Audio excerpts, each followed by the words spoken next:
નમસ્કાર વિદ્યાર્થી મિત્રો, ફરી એક વખત ઇંગ્લિશ ટેક્સ્ટ બુકમાં આપ સૌનું હાર્દિક સ્વાગત છે. વિદ્યાર્થી મિત્રો, આગળના આપણે છઠ્ઠા લેક્ચરમાં યુનિટ 1 કમ્પ્લીટ કર્યું. આજે આપણે ધોરણ 7માં આજના આ ફર્સ્ટ લેક્ચર એટલે કે યુનિટ 2નો ફર્સ્ટ લેક્ચરમાં આજે યુનિટ 2નું ટાઇટલ છે હાઉ મેની ડીડ યુ, તમે કેટલા કર્યું, તમે કેટલાએ કર્યું. એની અંદર આપણે એક્ટિવિટી 1 અને 2નો અભ્યાસ કરવા જઈ રહ્યા છીએ. તો વિદ્યાર્થી મિત્રો, શરૂ કરીએ unit 2 how many did you activity 1A. તો વિદ્યાર્થી મિત્રો, અહીંયા સાથે તમે પાઠ્યપુસ્તક અને એક રફ બુક સાથે રાખજો. જ્યાં જ્યાં હું કહું ત્યાં તમારે નોટ કરતું રહેવાનું. અહીંયા તમને એક્ટિવિટી 1Aમાં એક ચિત્ર જોવા મળશે. હવે ચિત્રની અંદર જુઓ કે તમને દેખાય છે કે કોઈનો બર્થડે છે. માથે ટોપીઓ પહેરેલી છે, ટેબલ ઉપર કેક છે, થોડી ઘણી ગિફ્ટો છે, 5 બાળકો છે. તો તમને અંદાજ આવી ગયો કે આ જે પિક્ચર છે એ કોઈ પણ જન્મદિવસનું છે. તો જોઈએ બાળકો કે થોડા દિવસ પહેલાં રાકેશનો જન્મદિવસ હતો, તેનો ફોટોગ્રાફ તમે નીચે જોઈ શકો છો. હવે એને આધારે એક આપણે સરસ મજાની રમત રમવાની છે. ચિત્રના આધારે આપણે વાક્યો સાચા છે કે ખોટા એ આપણે જોવાનું છે. તો વિદ્યાર્થી મિત્રો, શરૂ કરીએ નીચે. હવે તમે નીચે જોઈ શકો એક્ઝામ્પલ એવું લખેલું છે. એની અંદર 8 વાક્યો બનાવવાના થશે અથવા 8 વાક્યોને આપણે સાચું ખોટું એવું થશે. પહેલું વાક્ય બનાવીએ. This is picture of a garden. આ પિક્ચર છે ગાર્ડનનું છે, બગીચાનું? તો કે નહીં, આ જન્મદિવસનું છે. તો પહેલું આવશે ફોલ્સ. બીજું, the birthday boy was in the middle. હવે જેનો બર્થડે છે છોકરો મિડલમાં એટલે કે વચ્ચે છે. તો કે હા, તમે ચિત્રમાં જોઈ શકો કે જેનો બર્થડે છે એને યલો કેપ પહેરેલી છે. તો કે the birthday boy was in the middle. તો એ વાક્ય આપણે બનાવશું તો એમાં આવશે બીજામાં ટ્રુ. તો તમે ત્યાં ફોલ્સ અથવા ટ્રુ જ લખજો. એટલે પહેલું આવશે ફોલ્સ, બીજું આવશે ટ્રુ. એટલે ત્યાં ટી કરો તો ચાલશે.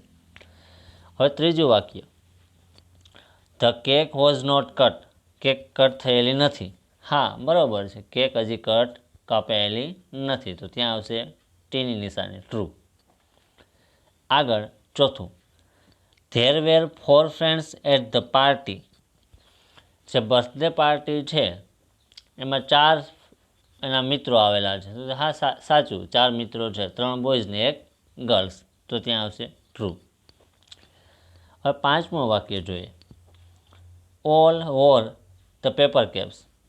તમામે પેપર કેપ્સ પહેરેલી છે એટલે પેપરની બનાવેલી ટોપીઓ પહેરેલી છે. હોર એટલે પહેરેલી. તો કે હા, ટ્રુ. ત્યાં શું આવતી? સાચું. હા, બધાએ જુઓ, તમે જોઈ શકો પેપરથી બનાવેલી કેપ પહેરેલી છે. આગળ છઠ્ઠું વાક્ય, the cake was on the chair. હવે કેક છે એ ચેર ઉપર છે, હતી અથવા છે? તમે જોઈ શકો તો કે નહીં, ચેર ઉપર નથી કેક, ટેબલ ઉપર છે. તો ત્યાં આવશે ફોલ્સ, એફ. સાતમું વાક્ય, ઓલ વેર ઇટિંગ કેક.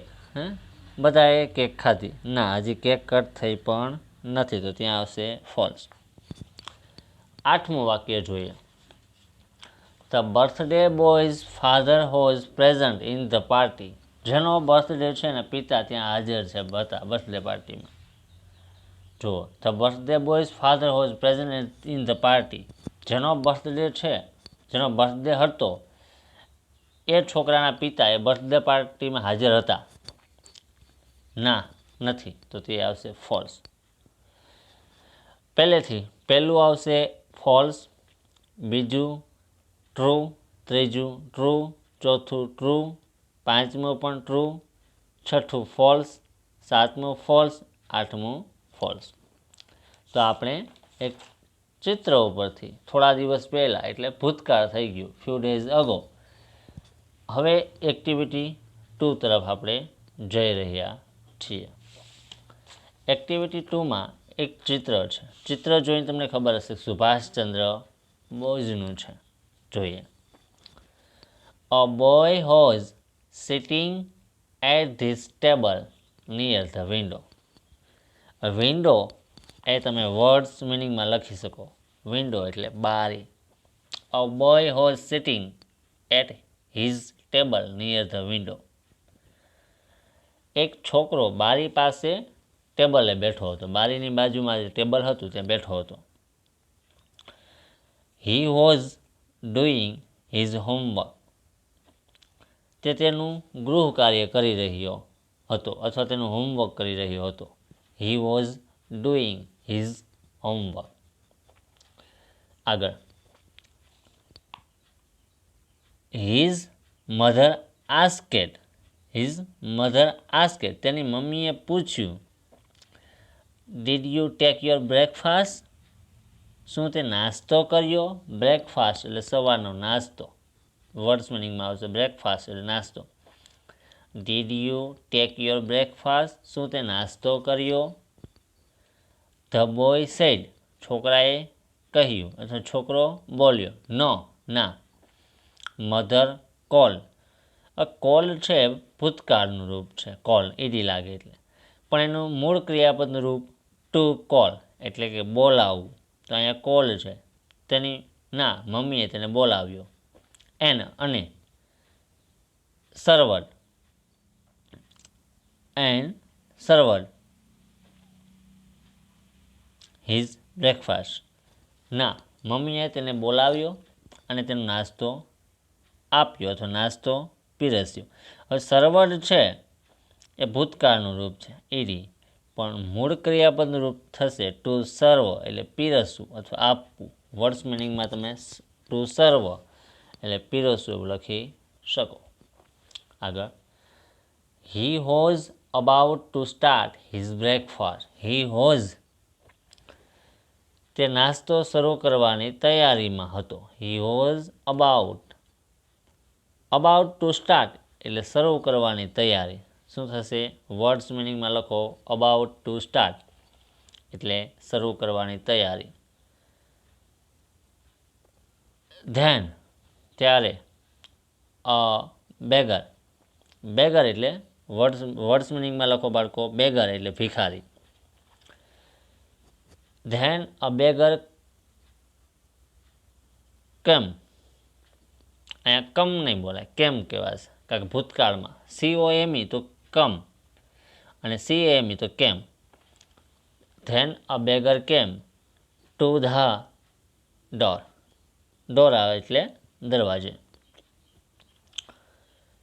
ત્યારે એક ભિખારી તેને બારણે આવ્યો. હી સેડ તે બોલ્યો. Please give me something to it. It એટલે ખાવાનું. મહેરબાની કરી મને કંઈક ખાવાનું આપો. તો વિદ્યાર્થી મિત્રો, ફર્સ્ટ પેરેગ્રાફનો આપણે પહેલેથી ગુજરાતી કરીએ. ફક્ત એક છોકરો બારી પાસે ટેબલે બેઠો હતો. તે તેનું હોમવર્ક કરી રહ્યો હતો. તેની મમ્મીએ પૂછ્યું, શું તે નાસ્તો કર્યો? છોકરો બોલ્યો, ના. મમ્મીએ તેને બોલાવ્યો અને તેનો નાસ્તો પીરસ્યો. તે નાસ્તો શરૂ કરવાની તૈયારીમાં હતો ત્યારે એક ભિખારી તેને બારણે આવ્યો. તે બોલ્યો, મહેરબાની કરીને મને કંઈક ખાવાનું આપો. ત્યાર પછી હવે જોઈએ બીજો paragraph. The boy looked at the beggar. Looked at the beggar એટલે શું થશે ગુજરાતી? છોકરાએ ભિખારી તરફ જોયું. He looked really very poor and hungry. Poor રિયલીનું વર્ડ્સ મિનિંગમાં લખો ખરેખર. પુઅર એટલે ગરીબ અને હંગ્રી એટલે ભૂખ્યો. તે ખરેખર ખૂબ ગરીબ અને ભૂખ્યો દેખાતો હતો. He gave his breakfast to the beggar. તેણે પોતાનો નાસ્તો ભિખારીને આપી દીધો. The beggar was very happy. અને ભિખારી ખૂબ ખુશ થયો. The beggar was very happy. ભિખારી ખૂબ ખુશ થયો. This boy was later known as Netaji Subhash Chandra Bose. Later એટલે પાછળથી અથવા પછીથી. નોન એટલે જાણીતો. This boys was later known as Netaji Subhash Chandra Bose. આ છોકરો પછીથી સુભાષચંદ્ર બોઝ તરીકે જાણીતો હતો અથવા થયો. ફરી આખા પેરેગ્રાફનું ગુજરાતી. છોકરાએ ભિખારી તરફ જોયું. તે ખરેખર ખૂબ ગરીબ અને ભૂખ્યો દેખાતો હતો. તેણે પોતાનો નાસ્તો ભિખારીને આપી દીધો. ભિખારી ખૂબ ખુશ થયો. આ છોકરો પછીથી સુભાષચંદ્ર બોઝ તરીકે જાણીતો થયો. આ એક્ટિવિટી 1B આપણે સુભાષચંદ્ર બોઝ વિશે જોયું. ત્યાર પછી આગળ બાળકો અહીંયા discuss in pairs and put right mark for right and wrong mark for wrong statement. બેની જોડીમાં નીચેના વિધાનોની ચર્ચા કરી અને વિધાનો ખરા કે ખોટા એને આપણે કરવાનું છે. પહેલું જોઈએ. Mother gave her breakfast to the beggar. એની માતાએ નાસ્તો આપ્યો હતો તો કે નહીં, ખોટું. સુભાષચંદ્ર બોઝ જ આપી દે છે એટલે પહેલું આવશે રોંગ, ખોટું. બીજું, the boy was studying. The boy was studying. છોકરો ભણી રહ્યો હતો તો કે હા, સાચું. Netaji gave his breakfast to the beggar તો કે હા, રાઈટ, સાચું. The boy did not eat anything તો હા આવશે સાચું. The beggar asked for some money. ભિખારીને થોડાક પૈસા આપ્યા તો આવશે ખોટું. પહેલું ખોટું, બીજું સાચું, ત્રીજું સાચું, ચોથું સાચું અને પાંચમું ખોટું. તો આપણે સાચા ખોટા વિધાનો છે તપાસીએ. હવે જોઈએ એક્ટિવિટી 2. હવે એક્ટિવિટી 2A જોઈએ કે say this phrases after your teacher says. અહીંયા એક તમને શબ્દ સમૂહ છે બોલવાના છે. પહેલું, એટ વન બ્લો. મારી સાથે તમારે પણ થોડું થોડું બોલતું જવાનું છે. પહેલું બોલીશું એટ વન બ્લો. પછી બાજુમાં છે બીજું, ઇન અવર કિંગડમ. પછી ત્રીજું નીચે, અ રીચ રિવોર્ડ. ચોથું, બિહાઇન્ડ ધ ટ્રી. આપણે શબ્દ સમૂહ જોયા. હવે જોઈએ એક્ટિવિટી 2ની 2. હવે આપણે નીચે જો અમુક વર્ડ્સ આપેલા છે એનું ઉચ્ચારણ બેયનું સેમ થશે. નીચે જે વર્ડ્સ આપેલા છે શબ્દો એનું ઉચ્ચારણ સરખું છે પરંતુ બંને શબ્દોનો મિનિંગ અલગ અલગ થશે. તમારે સાથે સાથે રફ બુકમાં લખતું જવાનું છે એનું ગુજરાતી. પહેલું બીટ છે, BIT. બીટ એટલે કરડવું અને એની બાજુમાં જ બીટ આપેલું છે, BEAT. એ બીટ એટલે મારવું. પહેલું બીટ એટલે કરડવું અને બીજું બીટ એટલે મારવું. આગળ બીજું, એની બાજુમાં લેટ આપેલું છે. પહેલું લેટ LET એટલે લેટ એટલે પરવાનગી આપવી અને એની બાજુમાં બીજું લેટ આપેલું. જુઓ બાળકોમાં બંનેના ઉચ્ચારણ એક જ છે. ઓલું પણ પહેલું LET એટલે લેટ અને અહીંયા LETE એ પણ લેટ. પહેલું લેટ એટલે પરવાનગી આપવી અને બીજું લેટ એટલે મોડું. ત્યાર પછી ત્રીજું એની બાજુમાં જુઓ આગળ, મેટ. MET.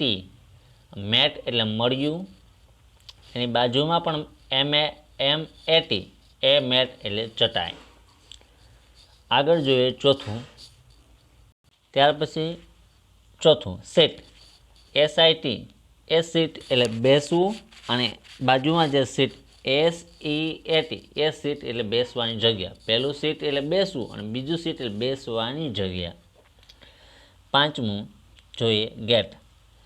GET એટલે ગેટ એટલે મળવું અને બીજું GATE. એ ગેટ એટલે દરવાજો. છઠ્ઠું, ડેડ. DEAD. ડેડ એટલે મૃત અને DAD ડેડ એટલે પિતા. સાતમું ડીડ, ડીઆઈડી ડીડ એટલે કર્યું, ડીઈડી ડીડ એટલે કાર્ય. આઠમું મેટ, એમએટી મેટ એટલે મળ્યું, એમએટીઈ મેટ એટલે સાથી. ત્યાર પછી આગળ હેડ, HEAD હેડ એટલે માથું અને HAD હેડ એટલે હતું, એ ભૂતકાળનું રૂપ છે. ત્યાર પછી 10મું HID હિડ એટલે સંતાડ્યું અને HEED હિડ એટલે ધ્યાન આપવું. ત્યાર પછી 11મું ફેડ, FED ફેડ એટલે ખવડાવ્યું, FADE ફેડ એટલે ઝાંખવું પડવું. છેલ્લું 12મું સેટ, SET સેટ એટલે ગોઠવ્યું, SAT સેટ એટલે બેઠું. તો વિદ્યાર્થી મિત્રો, આજે આપણે એક જ ઉચ્ચારના 2 વર્ષના અલગ અલગ મિનિંગો વિશે જોયું. ફરી એક વખત ગુજરાતી જોઈ લઈએ. બીટ, બીટ પહેલું બીટ એટલે કરડવું, બીજું બીટ એટલે મારવું. પહેલું લેટ એટલે પરવાનગી આપવી, બીજું લેટ એટલે મોડું. ત્રીજું મેટ એટલે મળ્યું, બીજું મેટ એટલે ચટાઈ. હવે સીટ, પહેલું સીટ એટલે બેસવું, બીજું સીટ એટલે બેસવાની જગ્યા. પાંચમું જોઈએ પહેલું ગેટ એટલે મળવું અને બીજું ગેટ એટલે દરવાજો. છઠ્ઠું પહેલું ડેડ એટલે મૃત અને બીજું ડેડ એટલે પિતા. સાતમું જોઈએ પહેલું ડીડ એટલે કર્યું અને બીજું ડીડ એટલે કાર્ય. આઠમું જોઈએ પહેલું મેટ એટલે મળ્યું અને બીજું મેટ એટલે સાથી. નવમું પહેલું હેડ એટલે માથું અને બીજું હેડ એ ભૂતકાળનું રૂપ છે એટલે હતું. 10મું પહેલું હિડ એટલે સંતાડ્યું, બીજું હિડ એટલે ધ્યાન આપવું. 11મું પહેલું ફેડ એટલે ખવડાવ્યું, બીજું ફેડ એટલે ઝાંખવું પડવું. જોઈએ છેલ્લું 12મું સેટ એટલે ગોઠવ્યું અને બીજું સેટ એટલે બેઠું. વિદ્યાર્થી મિત્રો, આજે આપણે લેક્ચર 1માં યુનિટ 2માં એક્ટિવિટી 1 અને 2નો અભ્યાસ કર્યો. છેલ્લે આપણે એક્ટિવિટી 2 જોઈએ એ તમારે ફેરબુકની અંદર લખી લેવી. હવે આવતું આપણે એક્ટિવિટી 3 એ નેક્સ્ટ લેક્ચરમાં જોશું.